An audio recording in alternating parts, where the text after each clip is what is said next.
भगवान श्री कृष्ण ने कहा, हे भरतपुत्र, निर्भयता, आत्मशुद्धि, आध्यात्मिक ज्ञान का अनुशीलन, दान, आत्मसंयम, यज्ञ परायणता, वेदाध्ययन, तपस्या, सरलता, अहिंसा, सत्यता, क्रोध विहीनता, त्याग, शक्ति, छिद्रान्वेषण में अरुचि, समस्त जीवों पर करुणा, लोभ विहीनता, भद्रता, लज्जा, संकल्प, तेज, क्षमा, धैर्य, पवित्रता, ईर्षा तथा सम्मान की अभिलाषा से मुक्ति, ये सारे दिव्य गुण हैं जो दैवी प्रकृति से संपन्न देवतुल्य पुरुषों में पाए जाते हैं। 15वें अध्याय के प्रारंभ में इस भौतिक जगत रूपी अस्वस्थ वृक्ष की व्याख्या की गई थी। उससे निकलने वाली अतिरिक्त जड़ों की तुलना जीवों के शुभ तथा अशुभ कर्मों से की गई थी। 9वें अध्याय में भी देवों तथा असुरों का वर्णन हुआ है। अब वैदिक अनुष्ठानों के अनुसार सतोगुण में किए गए सारे कार्य मुक्ति पथ में प्रगति करने के लिए शुभ माने जाते हैं और ऐसे कार्यों को दैवी प्रकृति कहा जाता है। जो लोग इस दैवी प्रकृति में स्थित होते हैं वे मुक्ति के पथ पर अग्रसर होते हैं। इसके विपरीत उन लोगों के लिए जो रजो तथा तमोगुण में रहकर कार्य करते हैं, मुक्ति की कोई संभावना नहीं रहती। उन्हें या तो मनुष्य की तरह इसी भौतिक जगत में रहना होता है या फिर वे पशु योनियों में या इससे भी निम्न योनियों में अवतरित होते हैं। इस 16वें अध्याय में भगवान दैवी प्रकृति तथा उसके गुणों एवं आसुरी प्रकृति तथा उसके गुणों का समान रूप से वर्णन करते हैं। वे इन गुणों के लाभों तथा हानियों का भी वर्णन करते हैं। दिव्य गुणों या दैवी प्रवृत्तियों से युक्त उत्पन्न व्यक्ति के प्रसंग में प्रयुक्त अभिजातस्य शब्द बहुत सार गर्भित है। दैवी परिवेश में संतान उत्पन्न करने को वैदिक शास्त्रों में गर्भाधान संस्कार कहा गया है।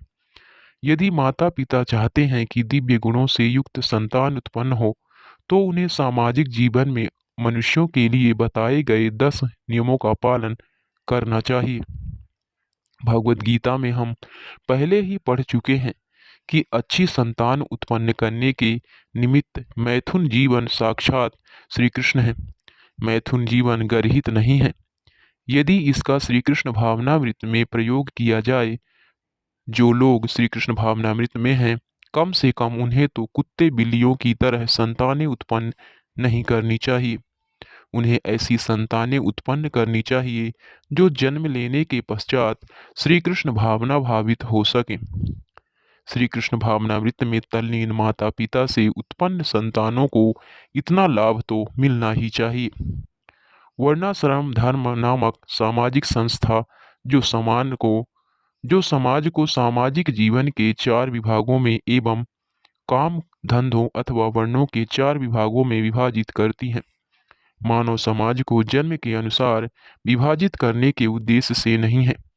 ऐसा विभाजन शैक्षिक योग्यताओं के आधार पर किया जाता है।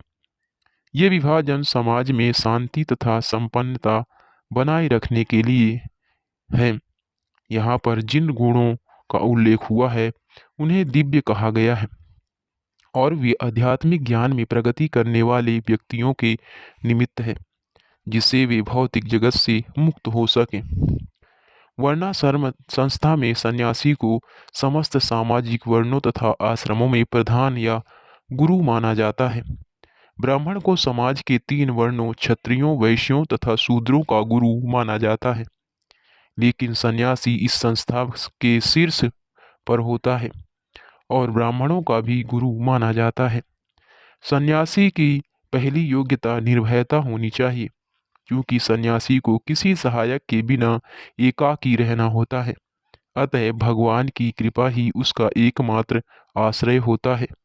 जो यह सोचता है कि सारे संबंध तोड़ लेने के बाद मेरी रक्षा कौन करेगा, तो उसे संन्यास आश्रम स्वीकार नहीं करना चाहिए। उसे यह पूर्ण विश्वास होना चाहिए कि श्री कृष्ण या अंतर्यामी स्वरूप परमात्मा सदैव अंतर में रहते हैं। वे सब कुछ देखते रहते हैं और जानते हैं कि कोई क्या करना चाहता है। इस तरह मनुष्य को दृढ़ विश्वास होना चाहिए कि परमात्मा स्वरूप श्री कृष्ण शरणागत व्यक्ति की रक्षा करेंगे। उसे सोचना चाहिए, मैं कभी अकेला नहीं हूँ। भले ही मैं गहनतम जंगल में क्यों ना रहूं, मेरा साथ श्री कृष्ण देंगे और सब तरह से मेरी रक्षा करेंगे। ऐसा विश्वास अभयम या निर्भयता कहलाता है। संन्यास आश्रम में व्यक्ति की ऐसी मनोदशा आवश्यक है। तब उसे अपने अस्तित्व को शुद्ध करना होता है। संन्यास आश्रम में पालन किए जाने के लिए अनेक विधि विधान हैं। इनमें सबसे महत्वपूर्ण यह है कि सन्यासी को किसी स्त्री के साथ घनिष्ठ संबंध नहीं रखनी चाहिए। उसे एकांत स्थान में स्त्री से बातें करने तक की मनाही है। भगवान श्री चैतन्य आदर्श सन्यासी थे और जब वे पुरी में रह रहे थे तो उनकी भक्तियों को उनके पास नमस्कार करने तक के लिए नहीं आने दिया जाता था। उन्हें दूर से ही प्रणाम करने के लिए आदेश था। यह स्त्री जाति के प्रति घृणा भाव का चिन्ह नहीं था, अपितु सन्यासी पर लगाया गया प्रतिबंध था कि उसे स्त्रियों से निकट संपर्क नहीं रखना चाहिए। मनुष्य को अपने अस्तित्व को शुद्ध बनाने के लिए जीवन की विशेष परिस्थिति स्तर में विधि विधानों का पालन करना होता है। सन्यासी के लिए स्त्रियों के साथ घनिष्ठ संबंध तथा इंद्रिय तृप्ति के लिए धन संग्रह वर्जित है। आदर्श सन्यासी तो स्वयं भगवान श्री चैतन्य थे और उनके जीवन से हमें यह सीख लेनी चाहिए कि वे स्त्रियों के विषय में कितने कठोर थे। यद्यपि वे भगवान के सबसे वदान्य अवतार माने जाते हैं, क्योंकि वे अधम से अधम बद्ध जीवों को स्वीकार करते थे, लेकिन जहाँ तक स्त्रियों की संगति का प्रश्न था, वे संन्यास आश्रम के विधि विधानों का कठोरता के साथ पालन करते थे।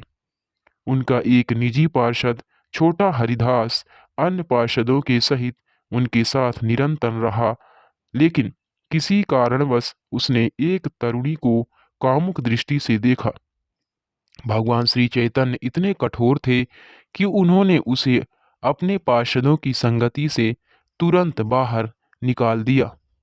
भगवान श्री चैतन्य ने कहा, जो सन्यासी या अन्य कोई व्यक्ति प्रकृति के चंगुल से छूटने का इच्छुक है और अपने को आध्यात्मिक प्रकृति तक ऊपर उठाना चाहता है तथा भगवान के पास वापस जाना चाहता है, वह यदि भौतिक संपत्ति तथा स्त्री की ओर इंद्रिय तृप्ति के लिए देखता है, भले ही वह उनका भोग ना करे, केवल उनकी ओर इच्छा दृष्टि से देखे, तो भी वह इतना गर्हित है कि उसके लिए श्रेयस्कर होगा कि वह ऐसी अवैध इच्छाएं करने के पूर्व आत्महत्या कर ले।